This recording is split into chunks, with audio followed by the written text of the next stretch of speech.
കുംഭമാസത്തിൽ കാർത്തിക നാളിൽ ആരംഭിച്ച് 10 ദിവസങ്ങളിലായി നടത്തുന്ന ചടങ്ങുകളിൽ പ്രധാനം പൂരം നാളും പൗർണമിയും ഒത്തുചേരുന്ന ദിവസം നടക്കുന്ന പൊങ്കാലയാണ്.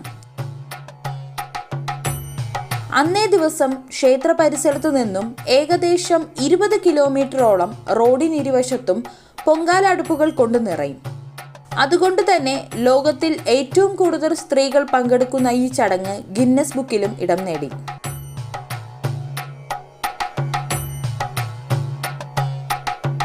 പൊങ്കാലയിട്ടാൽ ആപത്തുകൾ ഒഴിഞ്ഞ് ആഗ്രഹിക്കുന്ന കാര്യം നടക്കുമെന്നും ഒടുവിൽ മോക്ഷം ലഭിക്കുമെന്നും ഭക്തർ വിശ്വസിക്കുന്നു. പൊങ്കാല കൂടാതെ കന്നിമാസത്തിൽ നവരാത്രിയും വൃശ്ചിക മാസത്തിൽ തൃക്കാർത്തികയും ഈ ക്ഷേത്രത്തിൽ വിശേഷങ്ങളാണ്. ആറ്റുകാൽ ഭഗവതി ക്ഷേത്രത്തിൽ ഉപദേവതകളായി ശിവൻ, ഗണപതി, നാഗദൈവങ്ങൾ, മാടൻ തമ്പുരാൻ എന്നിവർക്കും